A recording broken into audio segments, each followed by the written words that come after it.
Hi guys, Joe Cassidy here. Today I'd like to waste some more time and get to talking about a couple of books that I want to compare and contrast today because I've gotten into reading one I'll explain here in this video, and I want to compare it to a book that means a lot to me and has meant a lot to me since I've been in college. So I'm not going to be comparing the context here.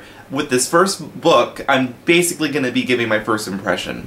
As far as both of these books go, I want to let you guys know that outside of my bias, these are both very important topics, and they are extremely critical to know if you are into storytelling, or if you are into the visual perspective.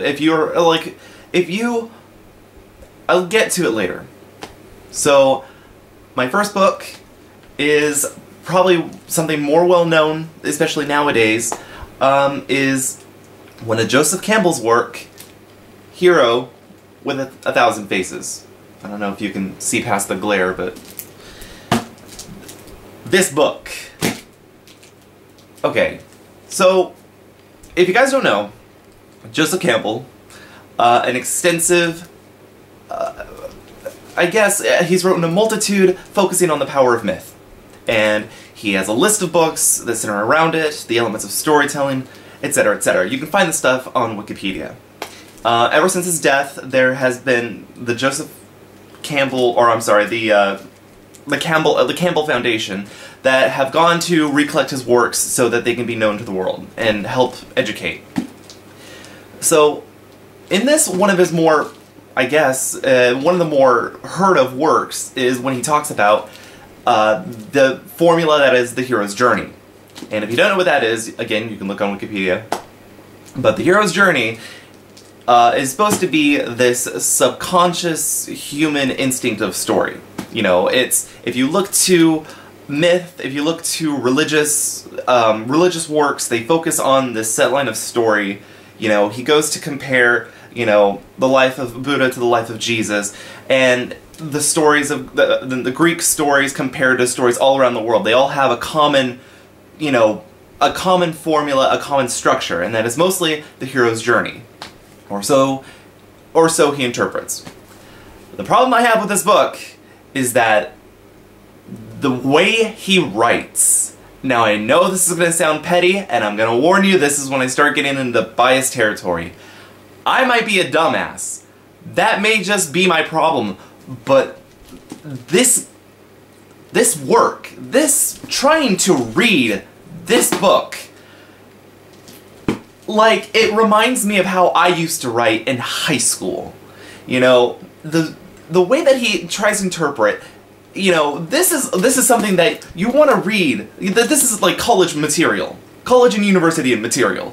But what you want out of it is the analysis. You really want, like, the real straightforward, what does it mean kind of thing when you're going into the hero's journey. Because there's a lot that can be, you know, there's a lot of material, and you want to know what it means, you know, to the T, to the bottom, just to the core. What is it? And it's not easily, you know, said. If this guy uses so many run-on sentences, like, seriously, they're always continued by, you know, ors and ands and thus. Again, I'm sounding like a prick here, but these sentences go on for lines, and the way that he has to describe everything, there's always like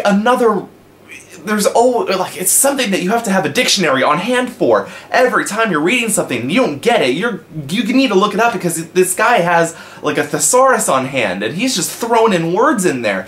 I know the guy's educated, but again, maybe my feeble little mind can't really wrap around what he's trying to say, or what he means to interpret. But the problem is, it's not direct at all. Like, only when he gets to start, you know, only when he gets to start telling about these myths, telling about these stories, that's when he's using a context that's not befuddled with so many words, so many, like, descriptions, and so many advanced, like, like, college, or I'm sorry, I don't know, not sophisticated, but educated words. You know, words that you won't use a lot in the common life. You know, outside of schools and universities and the realm of knowledge. So, I'm not complaining, look. I'm not complaining. I'm giving this a shot, and I'm still reading. If I had a nitpick, though, that's a pretty big one, because if I'm trying to educate myself based on this work, and I'm decoding at the same time, you know, I mean, there's discovery, and then there's, you know, trying to use a tool to discovery. Despite the writing, like, there's nothing wrong with his formula. It makes sense, and the more that you explain it, the more that you, like, as a reader, or not as Mr. Campbell, Professor Campbell, whatever, the more that you interpret it yourself, the easier it comes to mind. I will say, though, despite the writing, again, it's one of these books that you have to read over and over, probably, but you get it subconsciously. Like, you get this implant of knowledge, you get where he's coming from and what he's trying to say, but it's not, you can't say it word by word, though. You get the idea, just not the interpretation. You'll see his comparisons, and you'll see what he's trying to prove, and you can't refer to a passage here, because it would go on for, I don't know, maybe like a whole paragraph of trying to get your point across. I mean, sometimes I'm reading whole parts here, and it just flies by. I have no idea what the hell I just read. But when I have to explain it, though, when I have to talk about it, for some reason, it's just easy. It's easier to sort of let out, to let you give that, you know, this is what it is, or this is how I see it. I'm doing that a lot. But, man, I will say, this is just one, for me, this is a very tricky read. I won't say that it's hard, I won't say it's tough, because there are plenty of people out there who do know how to read his work. I mean, there's a whole foundation dedicated to it. But in an internet age, you're not gonna get a lot. I'm not saying that this is a bad book. This is complete opposite. The way that he writes is comparative to, like, you know, your 19th century literature, your Romantic era, like Frankenstein and Dracula. The way that the author just, like, overloads their work with so many, like, with so much description, with so many, you know, passionate words, so many, you know, this outlandish, you know, again, this passion to just to express. And that's what you, as the reader, you know, I mean, that's great and all. It is. I love the romantic genre, but, you know, it doesn't work when I want an analysis, though. Like, when it comes to I mean, this guy is, this Joseph Campbell is one poetic writer. Because everything that he's trying to explain here, it interprets to me now that he doesn't want to be that analytical writer. I mean, he's, to the part where I've gotten so far, he's only used one figure. Like, one figure of example of what he's trying to say. And when it comes to getting his other points across, I think that he just doesn't want to be like any other college book. This is his work, his writings. Maybe, you know, it's new. It is new. It's different. And maybe that is my fault. Maybe I'm just not used to something like this, because when I read a lot of, I don't know, college material, it is the bare bones about this. There's not a lot of commentary. There isn't a lot of general words being tossed back and forth.